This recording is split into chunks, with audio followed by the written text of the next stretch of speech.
Oh yeah. Are we good? That's a nice boy.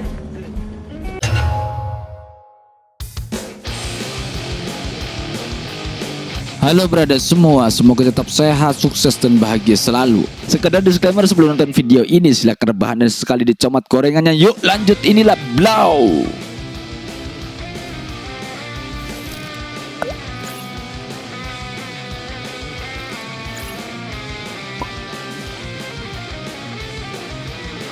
Cerita berfokus pada seorang pria yang bernama George. Ia lahir dari keluarga yang sederhana, namun kedua orang tuanya sangat mencintai putra semata wayangnya ini. Ya iyalah, masa enggak. Ayah George seorang pengusaha pipa dan ia memiliki 10 karyawan. Sebentar, sederhana tapi punya karyawan. Ya sudahlah, aku hanya sekedar baca skrip. Lanjut. Usaha ayah George lambat laun mulai meredup, bahkan bangkrut. Mengetahui jatah nafkahnya akan berkurang, si ibu George mulai marah dan menuntut agar suaminya bisa mencukupi kebutuhan keluarganya lagi. Bisanya cuma nuntut aja nih perempuan. Jangan tersinggung ya, aku hanya baca skrip doang. Lanjut. Sebagai tulang punggung keluarga, ayah George berusaha mencari pekerjaan ke banyak tempat, tapi ia masih belum diterima di perusahaan manapun. Sang ayah mengingatkan kepada George untuk tetap berusaha. Roda kehidupan terus berputar, kadang di atas dan kadang di bawah. Apapun yang terjadi, tetap jalani hidupmu. Begitu dawuh ayahnya. George pun bertekad bahwa kelak ia tak mau hidup susah seperti itu. George yang sudah dewasa pergi merantau ke California bersama temannya yang bernama Tuna, kadang dipanggil Mas Tongkol juga. Di tempat barunya ini mereka mulai kenal dengan pemuda-pemuda sekitar. Ya, wanita-wanita cantik ini adalah seorang pramugari yang sedang berlibur di pantai ini. I'm a stewardess. I'm a steward. I'm a stewardess. Yeah. George mulai memahami bahwa wanita-wanita di sini suka teler atau nyimeng. Merasa hidupnya gini-gini saja, tak memiliki pekerjaan yang tetap. Tuna mengajak George untuk menjual sesuatu.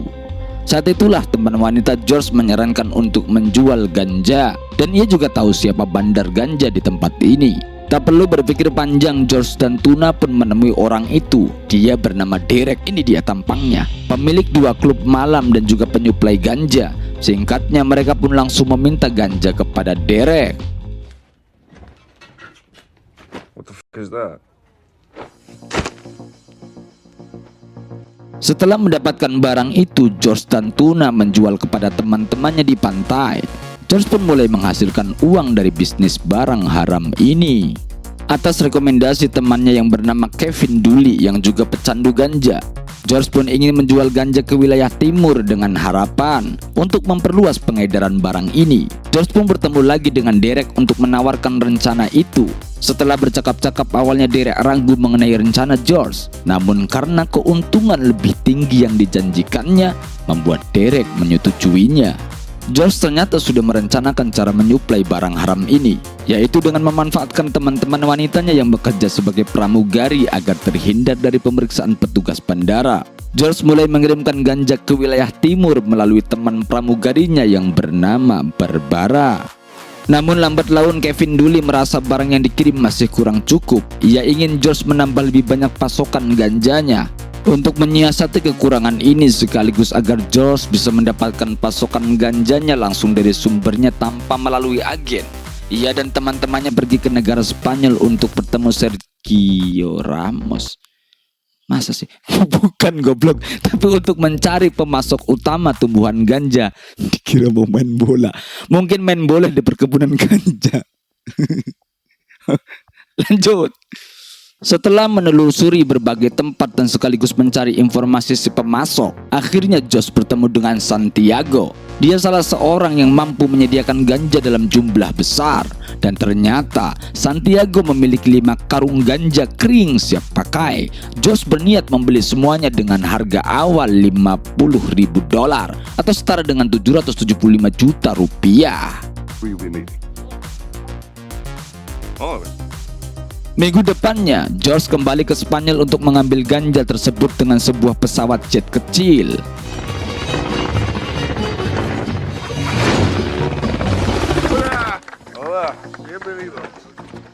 Ya, pada akhirnya George memberi uang lebih untuk 5 karung ganja ini dengan harga $75.000. Lumayan tuh, untung tuh 25.000. Ia pun kembali ke California dengan menggondol 5 karung ganja kering di pesawatnya.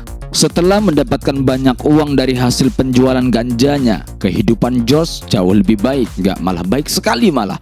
Ia pun berkesempatan mengajak makan malam pacarnya dengan keluarga George. Ibu George malah fokus ke cincin yang dipakai oleh Barbara, yaitu emas 2 karat. Sedangkan si ayah malah curiga bagaimana George bisa mendapatkan uang sebanyak itu hanya dengan usaha konstruksi. Oh, George ceritanya lagi menutupi kebohongannya kepada orang tuanya.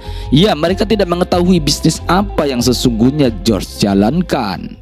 Saat makan malam belum selesai, tiba-tiba hidung Barbara mengeluarkan darah. George pun langsung khawatir dengan kesehatan pacarnya ini, tapi sang pacar mengatakan bahwa ia baik-baik saja. Pertanyaannya, apakah ibu George juga ikut panik? Apakah si ibu masih tetap memelototi cincin akik cewek George? Wallahu a'lam bishawab. Akhirnya George pun langsung membawa pergi pacarnya.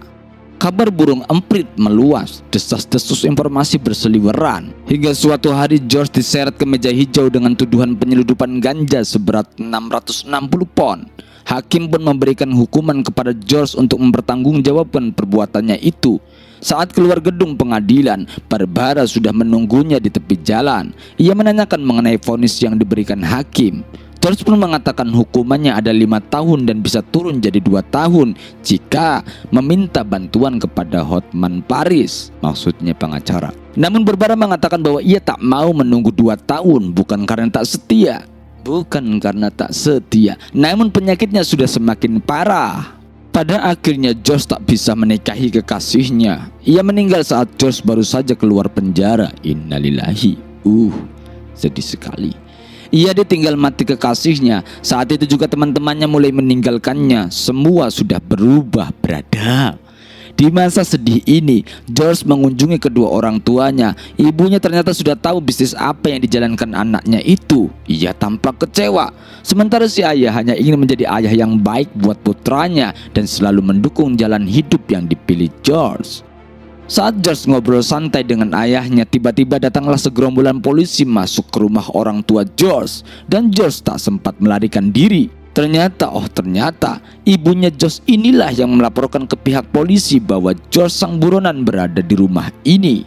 Ayah George marah terhadap istrinya itu, tapi ia tak bisa berbuat banyak saat George digiring ke kantor polisi. My name is Diego Delgado. How do you do? Let's learn some criminal shit too. Di dalam penjara, George satu sel dengan pria bernama Diego. Melalui teman satu sel inilah George mengenal kokain. Diego yang sebentar lagi bebas, ia memiliki rencana untuk mengajak George berbisnis kokain. George pun tampak tertarik dengan bisnisnya ini. Sekali nyemplung di got ya tikus temannya itu. Oke, kotor. Lanjut. Singkat cerita, saat George sudah bebas bersyarat, Diego yang lebih dulu bebas langsung menghubungi George untuk membahas bisnis kokain ini. Mereka pun bertemu dengan sang agen kokain di mana barang haram ini didapatkan dari Kolombia. Singkat cerita, setelah mendapatkan 50 kg kokain dari Kolombia, Diego tak bisa ikut membantu George menjual barang haram ini. Dia beralasan dirinya di penjara. George pun menjualnya ke Amerika, khususnya di California dengan bantuan teman lamanya, yakni Derek. Tak disangka ternyata kualitas kokain yang dibawa George adalah yang terbaik. Gimana itu rasanya? Astagfirullahaladzim. Lanjut. George dan Derek hanya memerlukan waktu 36 jam saja untuk menjual habis 50 kg kokain. Dan George tentu mendapatkan banyak uang dari penjualan ini. Setelah mengetahui kokainnya ternyata laku keras di Amerika, George dibawa ke Kolombia oleh Diego. Sesampainya di Kolombia, ternyata Diego berada di sana. Ya, dia bisa keluar penjara berkat bantuan seseorang yang punya pengaruh besar di wilayah itu. Diego penasaran dengan orang yang bisa membantu George menjual 50 kg kokain dengan begitu cepatnya. Tapi George enggan memberitahukannya ke Diego. Tak lama kemudian datanglah penguasa sekaligus orang yang mempunyai pengaruh besar di wilayah ini. Pria ini bernama Pablo. Dia seorang pebisnis kokain terbesar di Kolombia yang ingin memasarkan kokainnya ke negara Amerika. Makanya George diajak untuk bertemu dengan dirinya.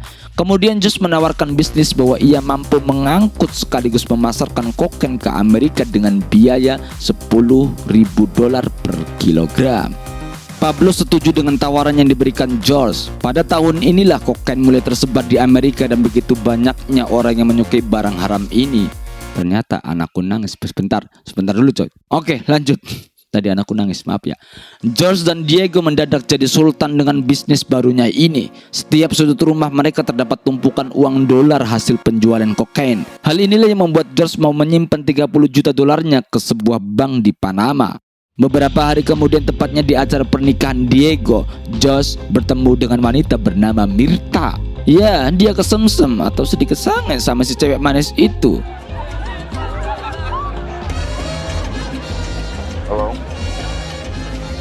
Namun belum lama George speak. George dipanggil untuk menemui tamu undangan yang bernama Augusto dan kawan-kawannya. Mereka ini adalah orang-orang yang penasaran mengenai siapa orang yang membantu George memasarkan kokain di wilayah Amerika. Namun George tetap tak mau memberitahukannya kepada mereka, termasuk kepada Diego.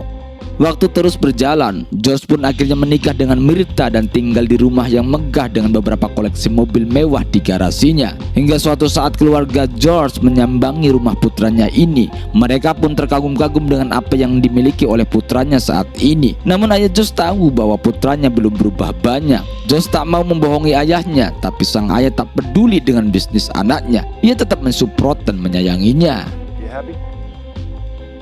Yeah. Yeah, at the moment I am happy, Dad. 3 tahun bisnis bareng George, Diego masih belum mengetahui siapa koneksi George yang berada di California.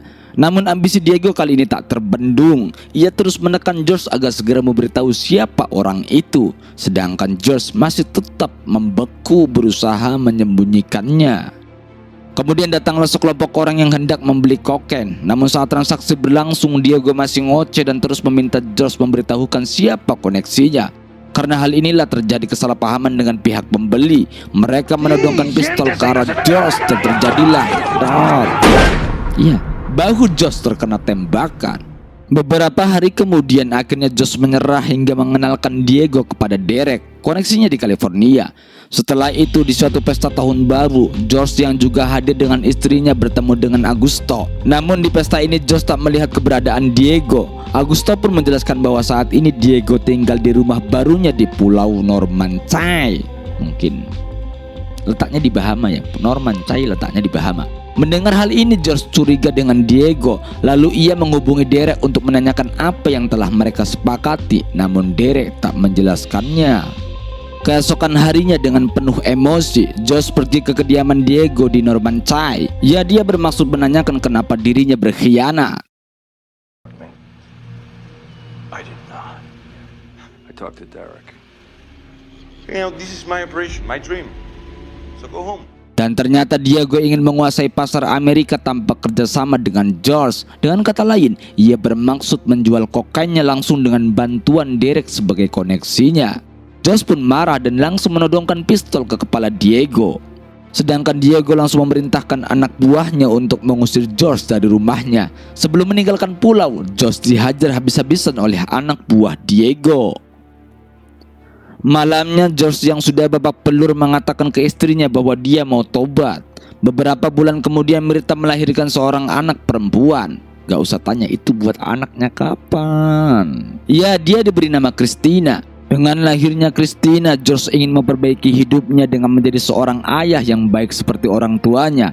Hingga tahun demi tahun George lalui bersama anak dan keluarga besarnya dengan penuh kebahagiaan. Tepat di suatu hari George mengadakan pesta ulang tahun untuk dirinya yang juga dihadiri oleh Derek dan beberapa teman di masa lalunya. Pesta berlangsung meriah dengan hidangan alkohol dan tentunya kokain. Hingga tiba-tiba polisi dan FBI datang untuk menangkap George dan beberapa tamu yang lain. Tak kira tobat beneran, masih ngisap saja. George kaget dengan apa yang terjadi. Ia tak bisa berbuat apa-apa saat dirinya diamankan polisi tepat di depan anaknya. Di kantor polisi, George yang tak ingin masuk penjara akhirnya menandatangani perjanjian uang jaminan agar ia bisa menjadi tahanan kota dan tidak harus masuk sel.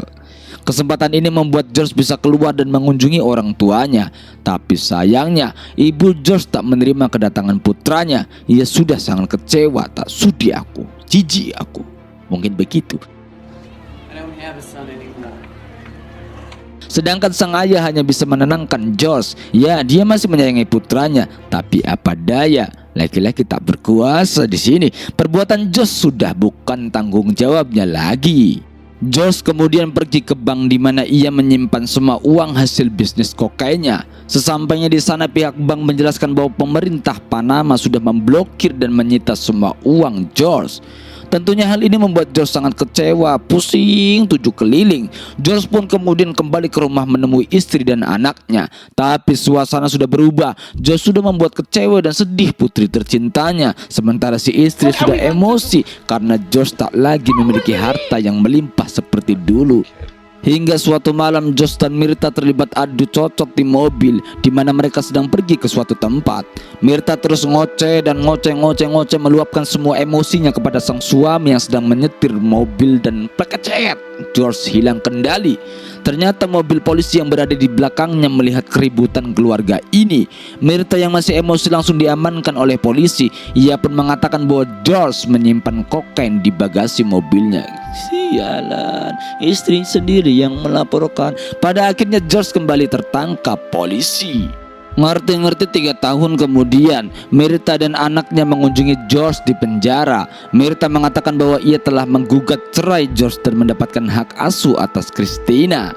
George pun marah sekaligus sedih, tapi ia tak bisa berbuat banyak.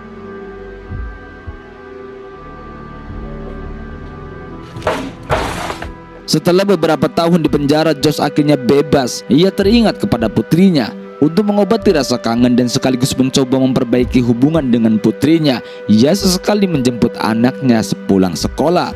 Hingga Christina mulai menerima kembali George sebagai ayahnya.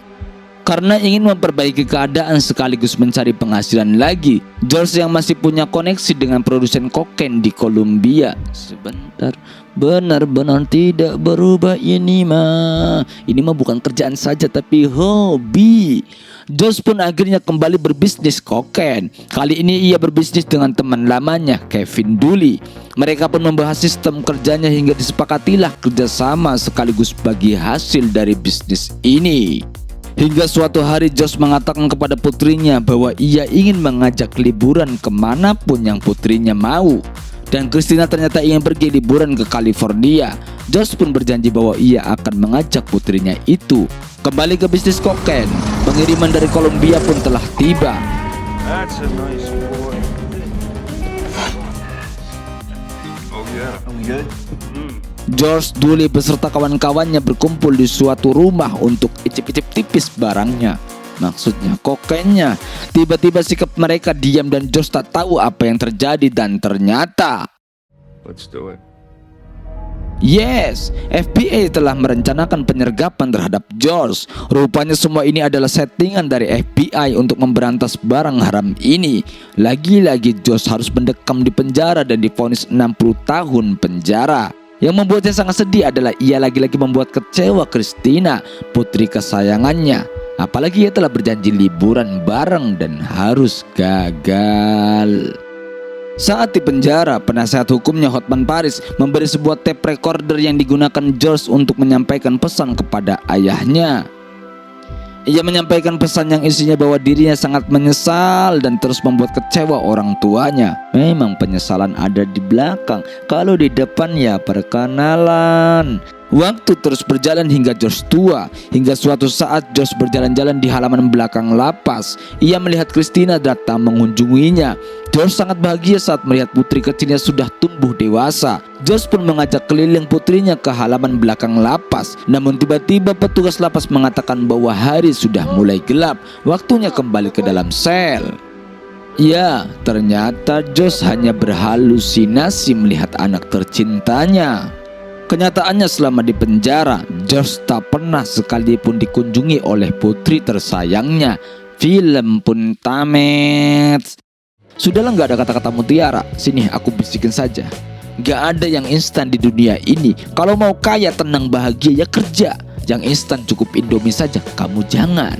Terima kasih untuk kalian sudah menteteringkan temannya nonton video ini. Jangan lupa like, komentar, dan subscribe. Stay tune terus setiap uploadan dari Kompas TV. Aku Hans undur suara. Assalamualaikum.